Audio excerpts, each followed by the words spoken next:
పాకిస్తాన్ మళ్లీ తగలబడిపోతుంది. నిరసనకారులతో పీఓకే అట్టుడుకుతోంది. పాక్ ప్రభుత్వంపై generation Z తిరుగుబాటుకు దిగింది. పెద్ద ఎత్తున యువత వీధుల్లోకి వచ్చి ఆందోళన చేపడుతున్నారు. అసలు ముజఫరాబాద్ లో ఇలాంటి హింసాత్మక ఘటనలు చోటు చేసుకోవడానికి గల కారణాలేంటి, అక్కడి యువత ఎందుకు రోడ్లపైకి వచ్చి ఉద్యమాలు చేపడుతుందో ఈ స్టోరీలో తెలుసుకుందాం.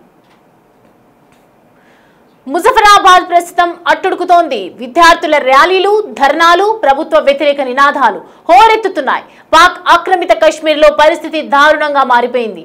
జేఎన్జీ ఆందోళనలు అణిచివేసేందుకు సైన్యాన్ని రంగంలోకి దింపింది పాక్.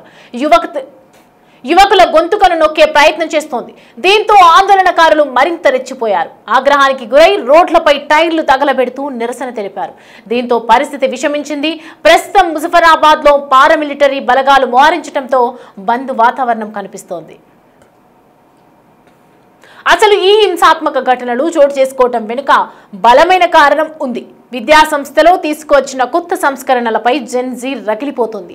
ఈ ఏడాది ఇంటర్మీడియట్ పరీక్షా విధానంలో కొత్త మార్పులను చేసింది అక్కడి విద్యాశాఖ. కొత్త మెట్రికులేషన్ విధానంతో ఈ మార్కింగ్, డిజిటల్ అసైన్మెంట్ విధానాన్ని తీసుకువచ్చింది. దీంతో 6 నెలలు ఆలస్యంగా ఇంటర్ ఫలితాలు వెలువడ్డాయి. అక్టోబర్ 30న ఫస్ట్ ఇయర్ ఇంటర్ ఫలితాలు వెలువరించడంతో చాలా మంది ఫెయిల్ అయ్యారు. మరికొందరికి చాలా తక్కువ మార్కులు వచ్చాయి.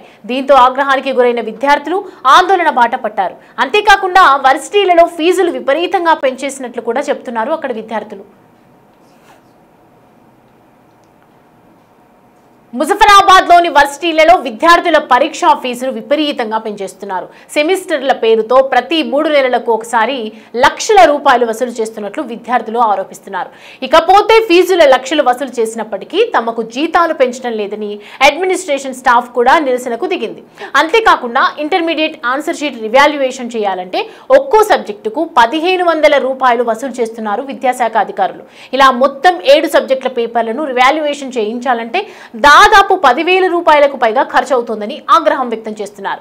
దీంతో ఉద్రిక్త వాతావరణం నెలకొంది.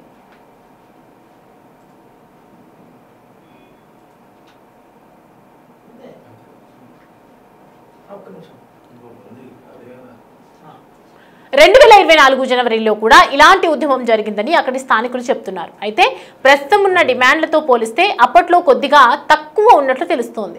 ప్రస్తుతం ఫీజుల తగ్గింపు, ఇంటర్మీడియట్ విద్యా విధానంలో మార్పులు, రివాల్యుయేషన్ ఫీజులను తగ్గించాలని డిమాండ్ చేస్తున్నారు అక్కడి విద్యార్థులు.